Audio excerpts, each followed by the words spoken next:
am healthy, I am wealthy, I am rich, I am that bitch, I am. What's good, y'all? It's your girl Sexuality, aka unapologetic.shae. Welcome to my YouTube channel, baby.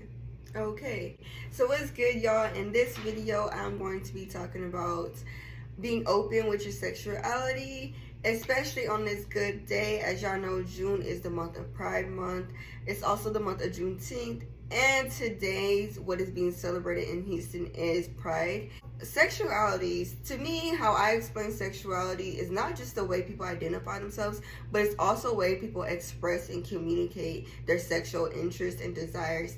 And honestly, like, that could be like just done in foreplay, role play. If it's just they're into certain kinks and BDSM, or they have fetishes. And the more you're comfortable with expressing your sexuality and just being open with your sexuality, the more you're willing to explore, the more you're willing to try new things and just see what does and does not work for you. This is a topic that I actually love talking about. I love talking about sex because I feel like sex is just another way for people can actually relieve internal stress. Like, the way for you to also connect with someone emotionally, intimately. It's like a way to feel closeness. It's like a way, it's like a natural healer. When it comes to opening and embracing your sexuality, a lot of times that starts from within. People begin to embrace their sexuality at an early age, and sometimes people also can suppress their sexual needs based off of, you know, whatever experience they've had. You have people who struggle with opening with their sexuality, and that's what this month is about. It's really about embracing who you are,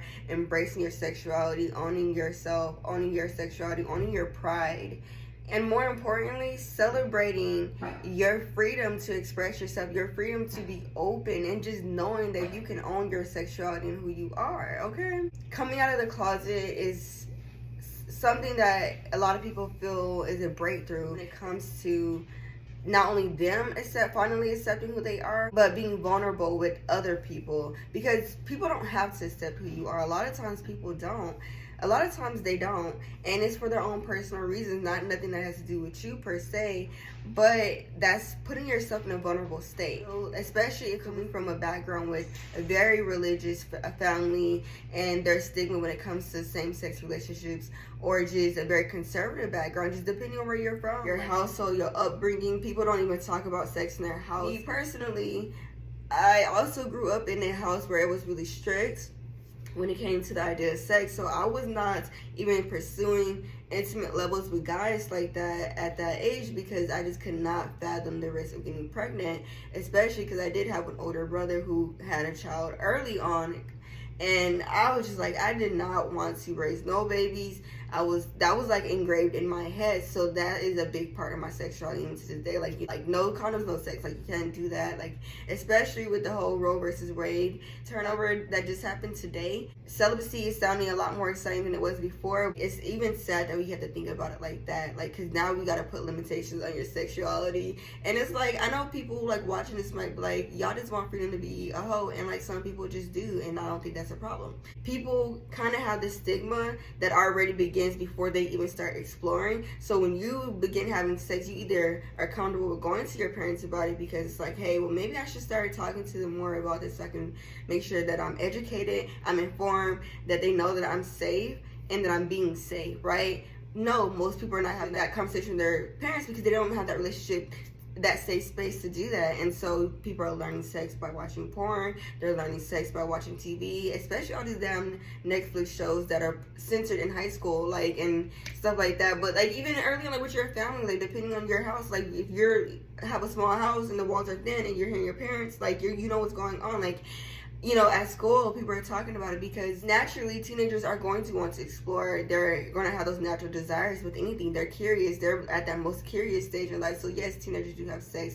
It's not such a negative thing like, oh, you're going to help because you have sex at this age. It's natural. But it's also important for parents to take on a more hands-on, engaged communication with their child about sex, especially like between the ages of 8, 9, 10, and even 12. Like, start having those conversations, because with social media these days, your children are going to be exposed to a lot more. And if you are depending on the school to inform your child, you are clearly naive, because the school did not inform you, i.e., why your kid is here, and you was a teenage mom yourself. And the problem is, sex in itself is such a taboo thing. People don't even bring it up, or it's very much so, and it's talked about in a way like, don't let nobody do this, wait to have sex. But you don't really go into depth about it. Like, you don't even talk about your own body parts in detail, about like what type of stimulations you have, because it's uncomfortable for a lot of people. I remember growing up, and a lot of my friends never even had this like sex talk with their mom. Like, my mom was like, I think by the age of 12, 13, 14, my mom was telling me about sexual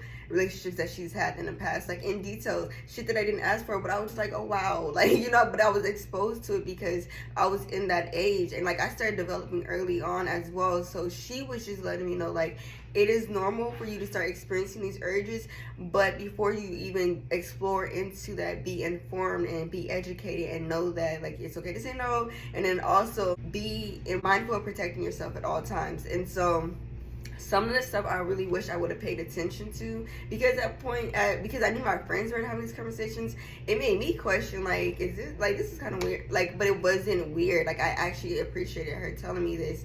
I just always didn't appreciate it in the moment. You know what I mean? Your kids are asking you about sex, that don't brush away because you think they're too young. Honestly, with this time and age where people are on social media, you probably want to be the one to teaching your child more about sex and their body parts than another child or someone else their age or someone else that they're vulnerable to, because that is how you become more impressionable, whatever the fuck the word is, okay? That's how you're become very much of a target and vulnerable to certain predators.